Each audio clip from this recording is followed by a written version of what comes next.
Hi everyone, this is Aprajita from evidyarthi.in. So let's continue the question answers of the chapter number 8, Women, Caste and Reforms. Chapter number 8 के question answers हैं ये जो हमारे कुछ बच गए थे. ये है क्वेश्चन नंबर 6.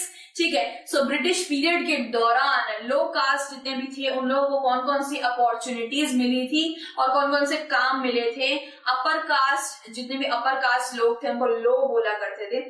उन लो क्लास लोगों को क्या क्या अपॉर्चुनिटीज मिली थी वो जरा देखते हैं. ठीक है. In the British period, what new opportunities opened up for people who came from castes that were regarded as low. ठीक है. So इसमें आता है with the expansion of cities. Cities की एक्सपेंशन हुई थी, म्यूनिसिपैलिटी की वर्क का एक्सपेंशन हुआ था और इंडस्ट्रियल एरियाज बन रहे थे सिटी के अंदर. उधर चाहिए थे वर्कर्स. ठीक है. कौन वर्कर्स?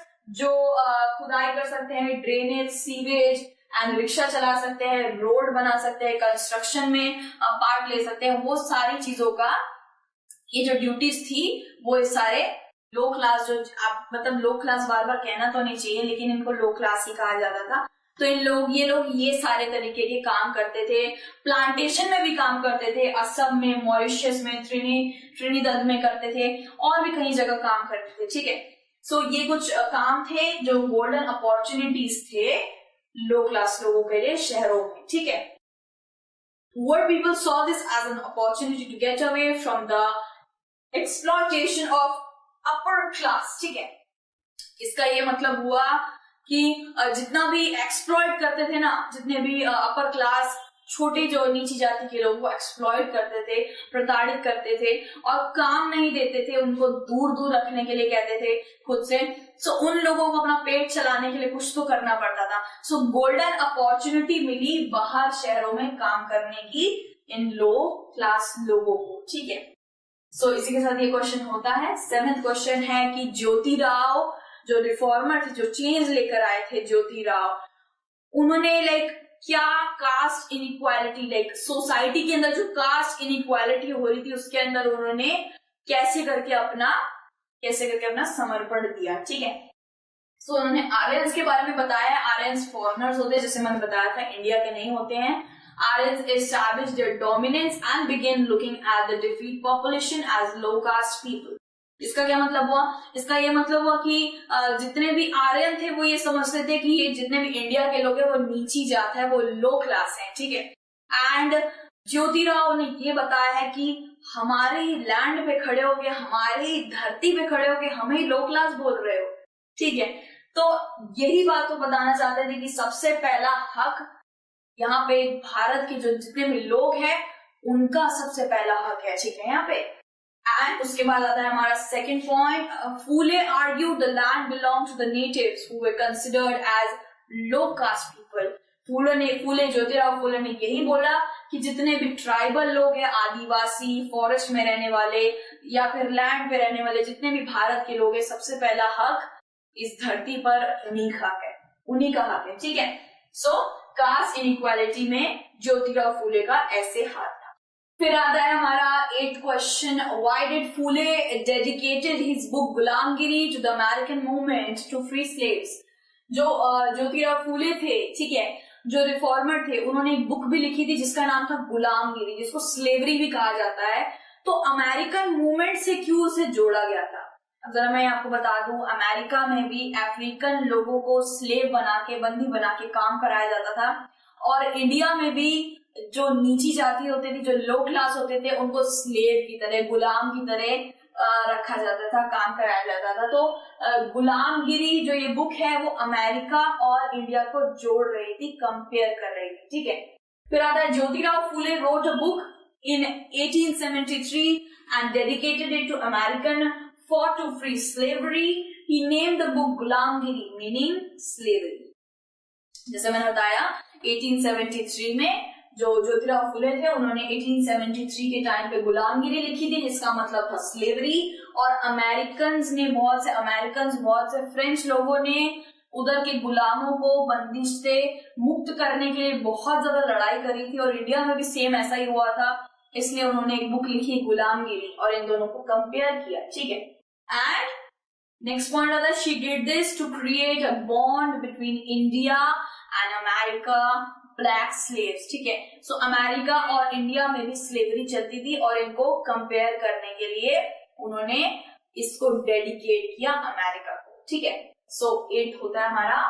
फिर आता है 9th क्वेश्चन आता है हमारा, अम्बेडकर अचीव करना चाहते थे टेम्पल एंट्री मूवमेंट के तहत, यानी कि उन्होंने टेम्पल एंट्री मूवमेंट करी थी, जो मतलब कि अछूत जाति जो अनटचेबल्स होते थे उनको मंदिरों में प्रवेश नहीं करने दिया जाता था, इवन चौखट तक नहीं आने दिया जाता था। एक बार मैंने न्यूज़पेपर्स में पढ़ा था कि एक दो कुछ बच्चे थे, वो लोग खेलते खेलते मंदिर में घुस गए थे, सो उनकी बहुत पिटाई करी गई थी क्योंकि वो अछूत जाति थे, ठीक है। सो टेम्पल में एंट्री अछूत की होनी चाहिए, ठीक है। और अंबेडकर ने ही ये क्यों करा, क्या अचीव कर पाए वो देखते हैं। Ambedkar led 3 temple entry movement, 3 movement लड़े गए 1927 से लेके 1935 तक, और उनका एक ही पर्पस था कि लोगों को ये जो कास्ट सिस्टम है ना उससे मुक्ति दिलाना, उसको खत्म करना।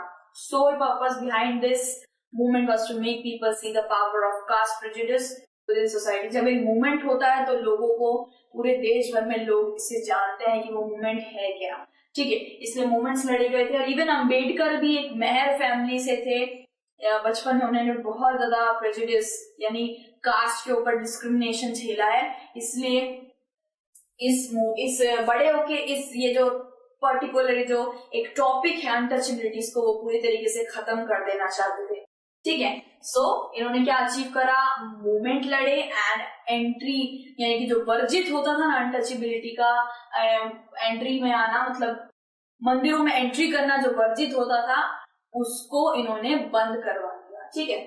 फिर आता है क्वेश्चन नंबर 10, ठीक है। हमारे लास्ट क्वेश्चन है, ज्योतिराव फूले और रामास्वामी नायकर जिनको पेरियर भी कहा जाता है, उन्होंने कितना स्ट्रगल करा था कास्ट सिस्टम के ऊपर एंड अनटचेबिलिटी के ऊपर, कितना ज्यादा स्ट्रगल करा था, ठीक है। So low caste were made to sit at a distance from the upper caste, तो लो क्लास जितने भी होते थे उनको अपर क्लास से दूर बैठने के लिए कहा जाता था। अनटचेबिलिटी आ रही है यहाँ पे, ठीक है। एंड ये हुआ था रामास्वामी नायकर के साथ हुआ था, मैंने जैसे बताया था वो कांग्रेस के मेंबर थे और वो एक बार बैठे हुए थे और उनको बोला गया था कि आप प्लीज दूर होके बैठिए, आपको अलग से पानी दिया जाएगा, आप दूर होके बैठिए। वहीं से उन्होंने देख लिया था, भाप लिया था कि अनटचेबिलिटी ये खत्म होनी चाहिए भाई, बहुत ही एक बुरा सब्जेक्ट है, बहुत सीरियस भी है, बुरा भी है और ये रहना ही नहीं चाहिए, ठीक है। उसके बाद नेक्स्ट पॉइंट आता है, Ramaswamy Naicker inspired the untouchables to fight for their dignity by initiating the self respect movement. इसका मतलब होता है कि रामास्वामी नायकर ने सेल्फ रिस्पेक्ट मूवमेंट इनिशिएट करा था, क्यों, जिससे अनटचेबल जितने भी लोग हैं ना उनको एक आभास हो कि उनकी डिग्निटी कितनी जरूरी है, उन्हें अपनी डिग्निटी के लिए लड़ना होता है, ठीक है। अगर आपको कोई भी चीज गलत लग रही होती है तो उसके लिए लड़ना पड़ता है, छीनना पड़ता है उसको, वरना ऐसे ही नहीं मिल जाती वो हाथ में, ठीक है।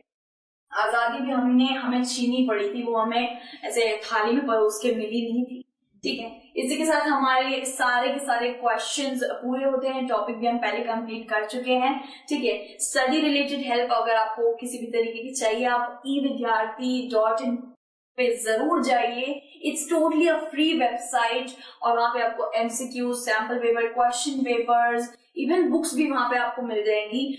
एंड हम नेक्स्ट चैप्टर के साथ एक नेक्स्ट इंटरेस्टिंग वीडियो में मिलेंगे। टिल देन अपना ध्यान रखिए, बाय बाय।